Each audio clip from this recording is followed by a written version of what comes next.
नमस्ते. पाचगाव जिल्हा परिषद मतदारसंघातून पाचगावचे माजी लोकनियुक्त सरपंच आदरणीय संग्राम पाटील हे निवडणूक लढवू इच्छित आहेत काँग्रेस पक्षाकडून. त्याचबरोबर पंचायत समिती गणातून सौ सीमा पोवाळकर वहिनी या लढवत आहेत.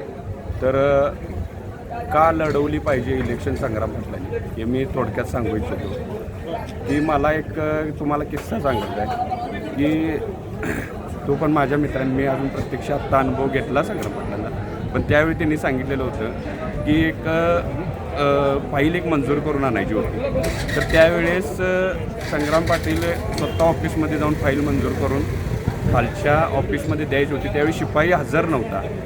त्यावेळी संग्राम पाटलांनी त्या अधिकाऱ्याने सांगितलं, मीच तुमचा शिपाई आणि माझ्या गावासाठी मला काहीतरी करायचं आहे, मीच तुमचा शिपाई आणि मला काय असेल ते मला ही फाईल मंजूर करून आणून पाहिजे. आणि त्यासाठी त्यांनी स्वतः प्रयत्न करून ते फाईल मंजूर करून आणून ते विकास कामं केली.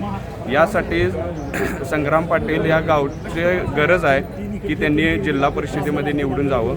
आणि उजळ्यावाडी आणि मोरेवाडी आणि तामगाव या लोकांना मी आवाहन करू इच्छितो की जसं पाचगावचा विकास आणि नंदनवन संग्राम पाटलांनी केलेला आहे तसं आपल्याही गावचा आपण करून घ्यावा. आणि जर उत्तम उदाहरण जरी या नागरिकांना पाहिजे असेल तर आपण पाचगावात येऊन बघावं की त्यांनी काय विकास कामं केलेत. आणि संग्राम म्हणजे आपला संग्राम हा सगळ्यांना आम्हाला हवावासा वाटतो. संग्राम साहेब म्हणून त्यांनी कधीच आजपर्यंत घेतलेला नाही आणि इथून पुढेही घेणार नाहीत. मी त्या नागरिकांना पण सगळ्या आमच्या पाचगावच्या जिल्हा परिषद मतदारसंघातील नागरिकांना हेच सांगू इच्छितो की आपल्या संग्रामकडून आपण कामं करून घ्या आणि आपल्या संग्रामकडून आपण विकास करून घ्या.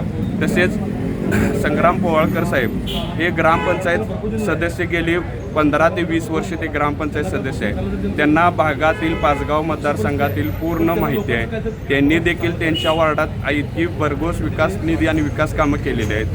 तसेच ते पाचगावसाठी गावासाठी पण त्यांची तळमळ आहे आणि त्यांना पण पाचगावमधल्या रहिवाशी आणि नागरिकांना मी आवाहन करू इच्छितो की त्यांनाही भरघोस मतांनी दोघांनाही निवडून द्यावं. इतकं बोलतो आणि थांबतो.